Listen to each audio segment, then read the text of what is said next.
So inshallah we'll go ahead and start the ayah number 30 today. I have written the partial ayah here.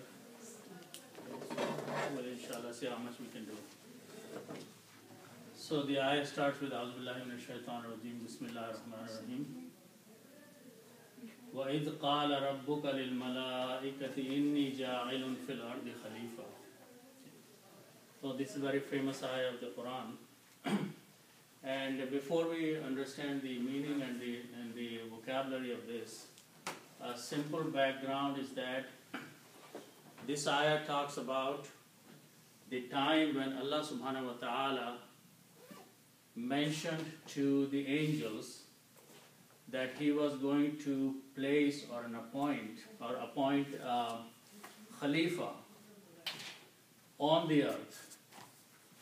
And hearing that, angels made a statement, and their statement was, why are you making such a thing or such a person who is going to spread corruption on the earth and who is going to shed the blood on the earth? So that's where I stopped the ayah, but the ayah will continues and inshallah we will finish it next time. So going back to the beginning, the ayah starts with the word وَإِذْ قَالَ. Okay, so let's understand this thing. Wa here is just and. Okay, many ayahs of the Quran start with the word letter waw. And it doesn't mean that it is a continuation, but it's a style of the Quran that the ayah starts with the letter waw with a fatha, which simply means and. Okay. The next word is id. The next word. If you stay in that board area, then the video will come. Stay in front of the board. So the word id has a meaning which means when. Okay, but this word is used when we are talking about the past tense. Okay, when an incident or an event of the past tense is being talked, then word is used for the past tense. Okay. If Quran is talking about something which is not the past tense, like it's a present tense or future tense, then the word idha is used. This is the word which is used, which also means when, but this is for present and future. So in this ayah, the word id is being used, which means and when. Okay?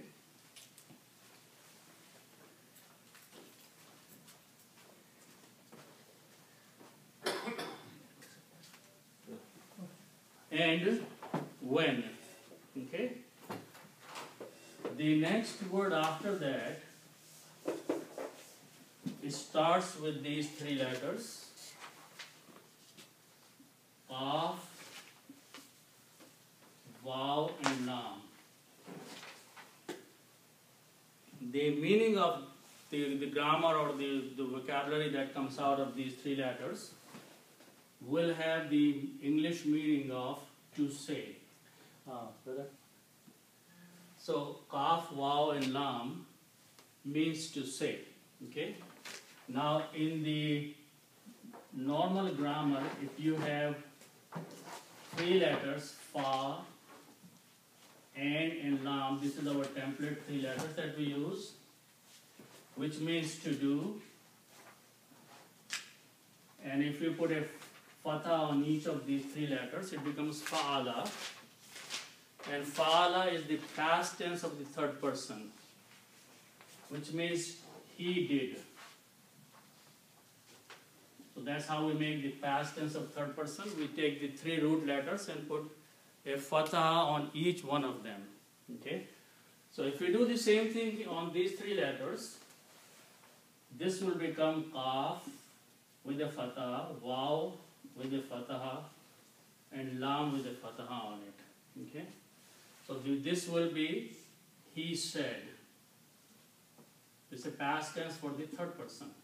Okay? The only difference here is that one of these three letters in these Waw is called a weak letter. Weak letter, and it has a fatah on it in these three letters, and they don't go together, and the weak letter Waw loses its sound because of the fatah, and it changes into an alif. So this word becomes qala. Qala means he said. Okay?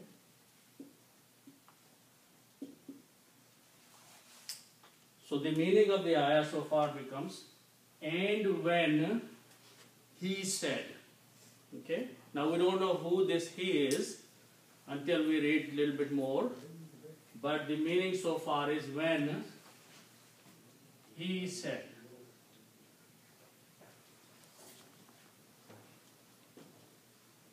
Also notice that qala is the past tense. Okay? He said. And I mentioned earlier that is comes only when we are talking about the past tense. So this is a statement was made in the past. That's the reason is coming in here. Is qala, and when he said. Okay? After that, the next word, Rabbuka, okay? That word starts with these three letters, Ra, Ba, and Ba. Okay? Ra, Ba, and Ba. The meaning of these three letters is to provide.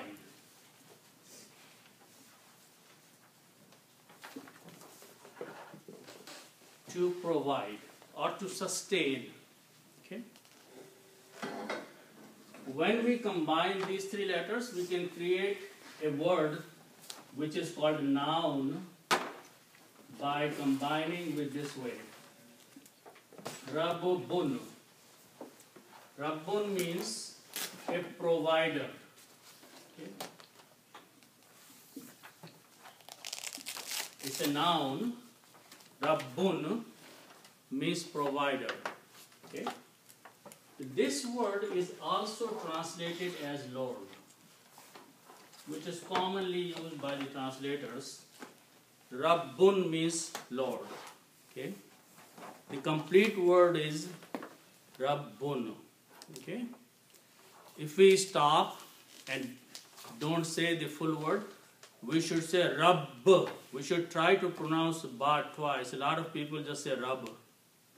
That's no word like Rabb. Okay? If you have to say the full word Rabbun, but if you are stopping, you say Rabb. You have to make sure that the sound of Ba comes twice from your lips. Okay? So Rabbun means Lord. Okay? Then, so this is a noun. Okay? The letter Kaf with a fatha is a pronoun which means you or your. Okay? And this is used for one person only, singular. Ka means your or you. Okay? In Arabic, noun is called ism and pronoun is called dhamir. Okay? So now we have two things here. One is a noun, which is Rabbun, and a letter Kaf with a fatha, Ka, is a pronoun. Okay? So in Arabic, for example in English, if you combine a noun and a pronoun, okay, you will just say your Lord. You just to take these two words together, your Lord.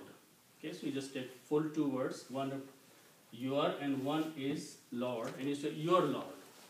So now this combined word has a meaning. Okay, before these were two independent words. Rabbun was one word and your is another word. But when you establish a relationship between these two words by saying your Lord, then you just combine these two words together. Not in Arabic. Okay? In Arabic, you will have to combine Rabbun and with the letter Ka. Okay? So when you combine these two, some change takes place. Okay? And the combination of these two, when you have Rabbun plus Ka, it should become Rabbuka.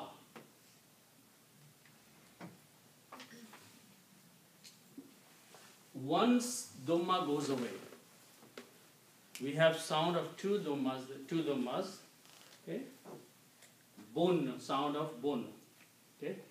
But when you combine with the pronoun, Rabbun becomes Rabbu, okay? So in Arabic, when you combine two words or one noun and one pronoun, that's what it happens. So Rabbuka means your Lord, okay? Tanween is gone. Tanween is gone. Tanween is gone, only one dhamma is left. Okay? So this becomes your Lord. And your still means one person.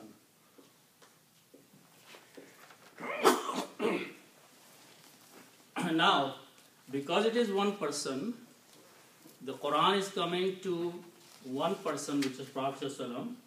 So he is being addressed first time, your Lord. Okay?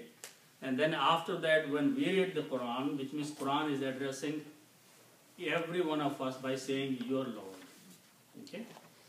Also notice that the translation we have done so far, and when he said your Lord. Okay? Because there is a proper noun here after that, then we don't need to translate he anymore. Okay? So the meaning so far will be, you take out the he from here, the meaning will be, and your Lord said. Okay? And your Lord said. Okay? So we don't need he anymore to make the proper sentence in English.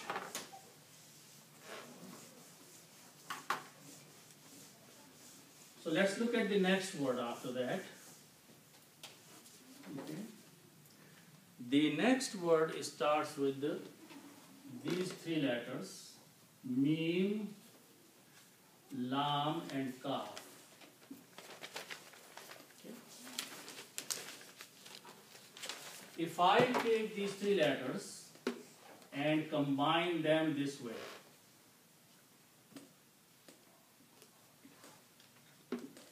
I put a fatha on the first one and a fatha on the second one, and a sukoon or jazam on the third one. It is like malak. Okay? Malak is angel. There is another word which can be made by the same three letters, Malik. Malik means king. Malik means king, but Malak means angel. Okay? So, but the word we are using in the Quran is the first one, which is Malak. So we have to focus on that. We don't need this one. But it is important that you pronounce correctly, otherwise the meaning changes. Okay? So its plural is Malaikatun.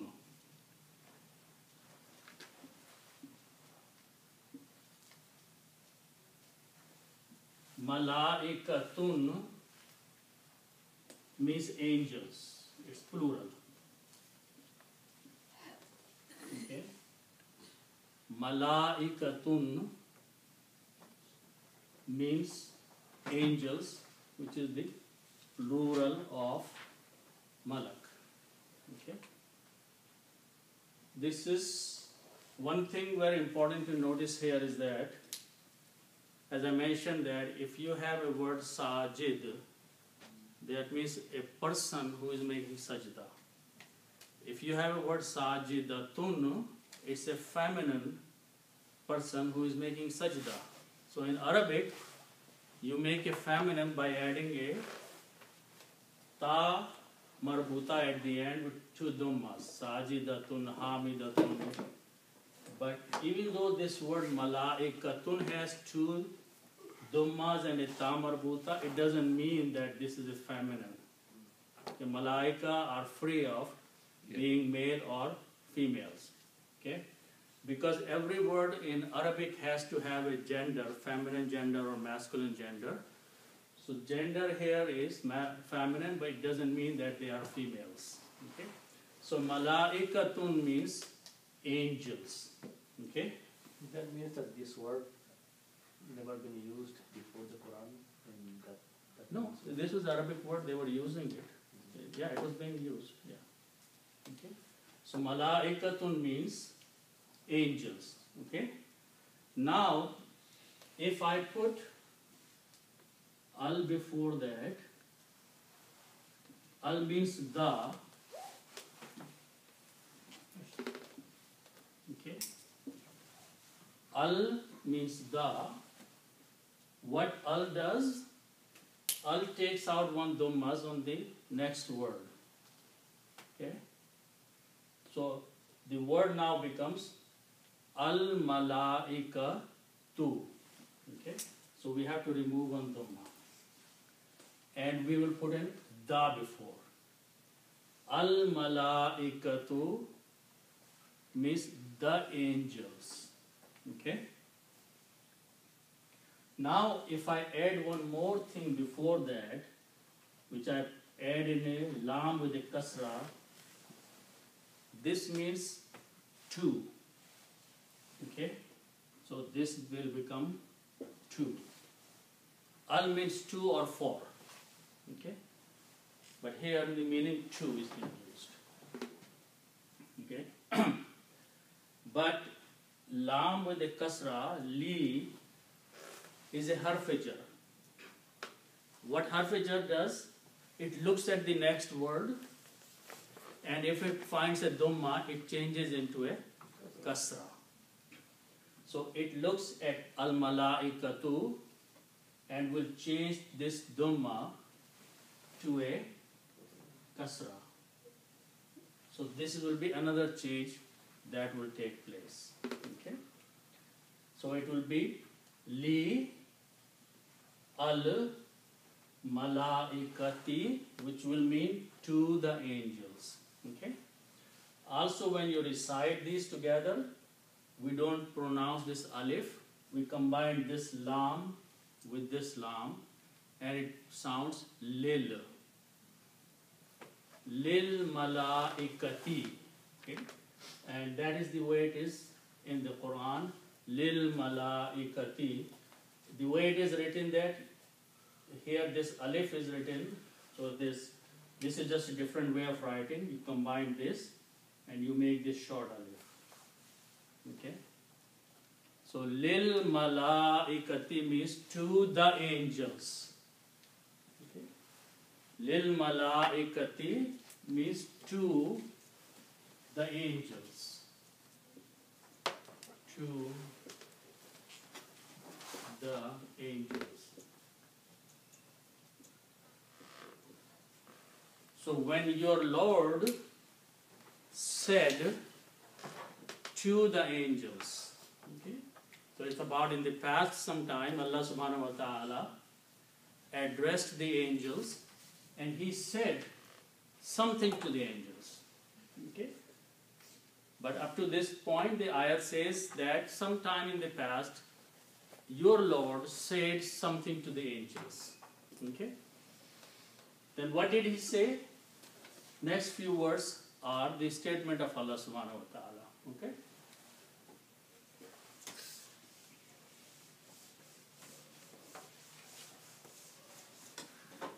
So the next word is, it starts with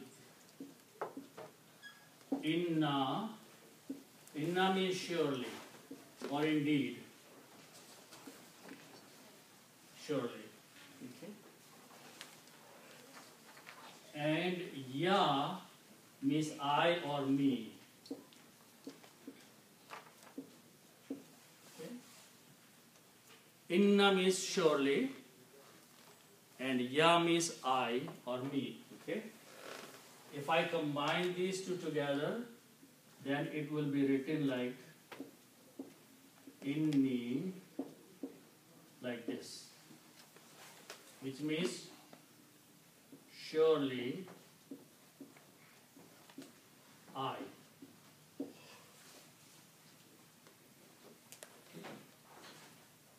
Surely I. Allah subhanahu wa ta'ala is saying, indeed, surely I. Okay? I means Allah talking about himself. Okay? So this becomes surely I.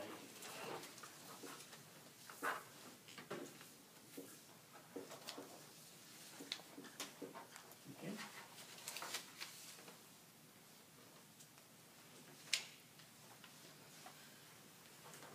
After that is the next word, which starts with these three letters, Jim, and Lam. Okay? These three letters have many meanings. One of them is to make or to appoint,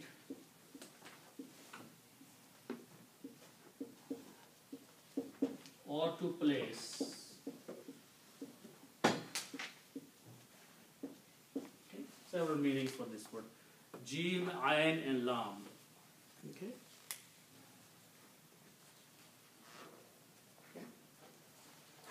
We also know that if we take the three letters and put an alif between the first and the second letter, okay, like sajada, sin, jim, and dal, if I put an alif, it becomes sajidun. Sajidun means as a person who is making sajda. So if I do the same thing, this will become ja ilun. Ja'ilun. Okay? What is the meaning of Ja'ilun? A maker.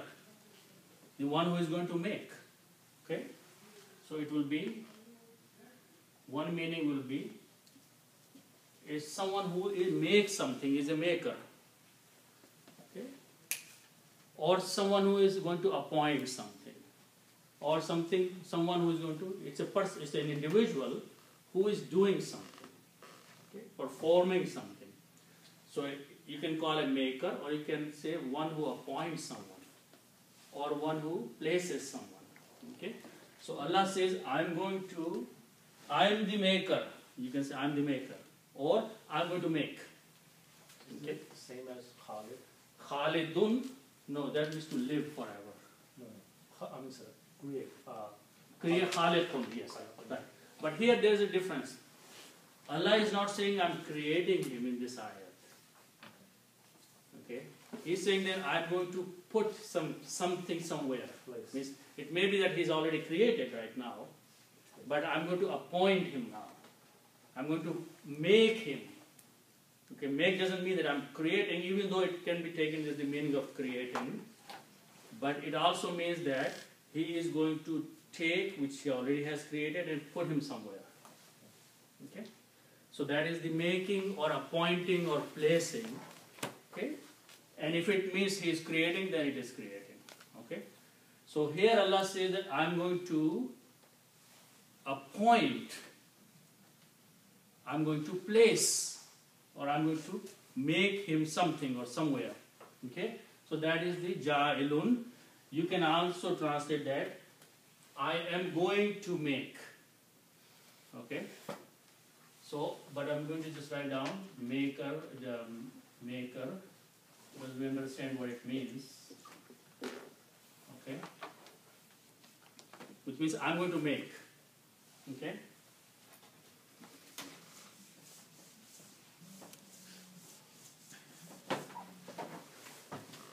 Okay? So the next word is First line, first. Ardun.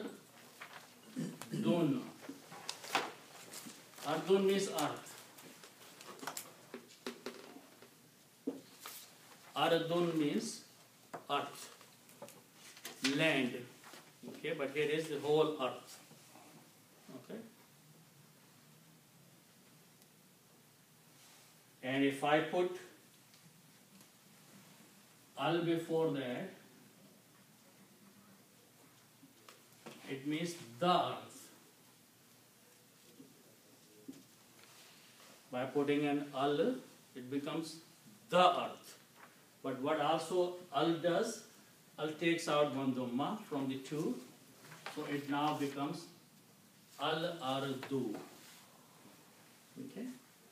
It is al-ardu.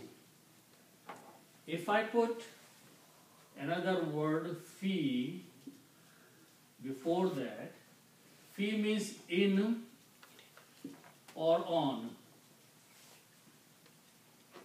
Fi means in or on. Okay?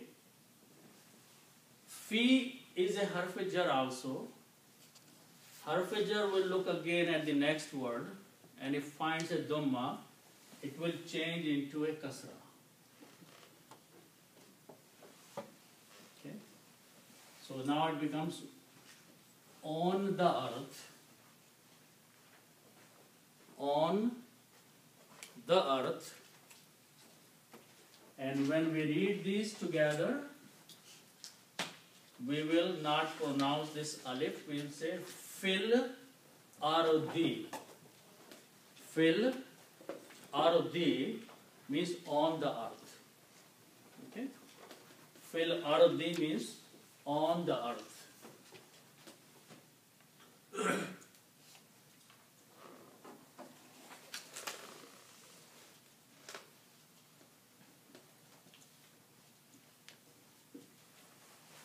So Allah subhanahu wa ta'ala is mentioning to the angels that He is going to appoint or place someone on the earth. Okay? He is going to put someone on the earth. Fil ardi means on the earth. Okay? So fi al ardi can be written just like it's written there, and it's recited fil ardi.